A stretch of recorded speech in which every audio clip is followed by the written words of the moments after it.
मुंडे साहेबांनी जे प्रेम आपल्याला दिलं, जो सन्मान आपल्याला दिला, जो स्वाभिमान आपल्याला दिला, त्याचा वसा आणि वारसा चालवण्याचा विडा मी ते असतानाच उचलला होता.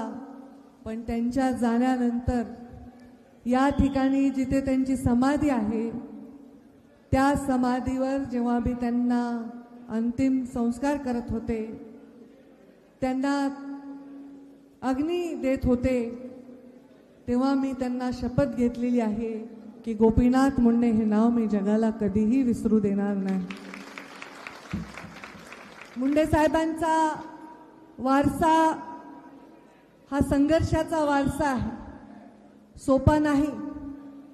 त्यांना शोभेल असाच संघर्ष मलाही वाटायला आला का नाही जिजा? एकतर आपल्या पित्याचं जाणं सहन करायचं, त्याच नंतर या तसं त्यानंतर राजकारणासारख्या या क्षेत्रामध्ये त्याही पेक्षा महत्त्वाचं म्हणजे बीड जिल्ह्यासारख्या जिल्ह्यामध्ये राजकारण करायचंय.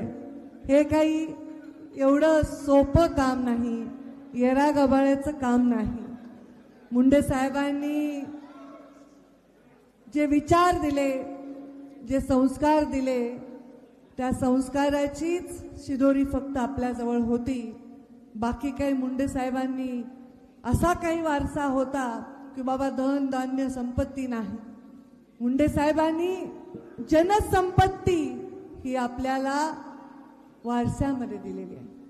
प्रीतमताई मुंडे साहेबांच्या जाण्यानंतर अचानक राजकारणात त्यांना पाऊल ठेवावं लागलं आणि मुंडे साहेबांच्या जाण्यानंतर ताईंनी खासदारकीची निवडणूक लढवली. 10 वर्ष अत्यंत चांगलं काम ताईंनी देशामध्ये नाव होईल असं आपल्या बीड जिल्ह्याचं केलं आणि याचं मला मनापासून कौतुक आहे. ती माझी बहीण आहे म्हणून नाही.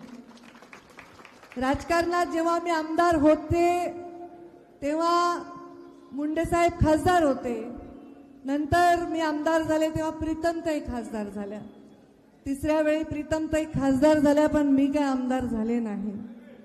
या जिल्ह्याची पालकमंत्री म्हणून 5 वर्ष मी या जिल्ह्याची सेवा केलेली आहे. तेव्हा जिजा तुम्ही आमदार होतात, दोंडे साहेब तुम्ही आमदार होतात, तेव्हा नमिताताई तुम्ही नव्हता, तुम्ही लहान होता, तुम्ही नंतर आल्या. आणि अनेक राज्यामधल्या सगळ्या आमदारांचं एकच म्हणणं असायचं की मुंडे साहेबांनी आम्हाला पहिल्यांदा राजकारणात आणलेलं आहे. आत्ताच माझ्याबरोबर धनुभाऊ पण दर्शन घेऊन गेले. त्यांना पुढे वैद्यनाथाचं दर्शन घ्यायला जायचं होतं आणि ते पुढे गेलेत. खरं तर माझी तब्येत 3 दिवस इतकी खराब होती, मला प्रचंड ताप, प्रचंड अशक्तपणा होता. तब्येतीचा अंदाज घेऊन प्रीतमताई पुढे निघाल्या. प्रवीणजींचा निरोप होता मला, मी त्यांना व्हिडिओवर दाखवलं, बघा माझी काय हालत आहे. आमचा केजचा संदीप पाटील फोन करत होता, मी त्याला व्हॉइस क्लिप पाठवली, अरे बाळा माझी तब्येत बरोबर नाही. तर त्याचं मला मेसेज आला, ताई आमच्या डोळ्यात अश्रू आले, तुमचा आवाज खूप खराब आहे. आत्ता सुद्धा या क्षणाला माझी तब्येत बरोबर नाही, मला ते नाग वेडा काय असते ते झालं. या खांद्यापासून पाठीपासून पूर्ण विळखा आहे. आता बाया गटकडून मिठी मारायल्यात, पाठीवर थापा मारायल्यात, माझ्या अंगाची आग होत होती. पण मला बाबांचं दर्शन घेणं नाही असं कसं होईल? माझ्या श्वासात श्वास असेपर्यंत दसऱ्याला भगवान भक्तीगड आणि गोपीनाथ गडाचं दर्शन 12 डिसेंबर 3 जूनला माझं तर चुकणार नाही. का चुकणार नाही ह्याचं गुढ सांगते मी. तर दिवंगत गोपीनाथ मुंडे यांची आज जयंती आहे आणि त्यासाठी इथं पंकजा मुंडे पोहोचलेले आहेत. धनंजय मुंडे सुद्धा इथं आले होते आणि हे दोघे एकत्र दिसले. त्यानंतर धनंजय मुंडे हे पुढे वैद्यनाथाच्या दर्शनासाठी निघून गेले, तर पंकजा मुंडे कार्यकर्त्यांशी समर्थकांशी संवाद साधताना दिसत आहेत.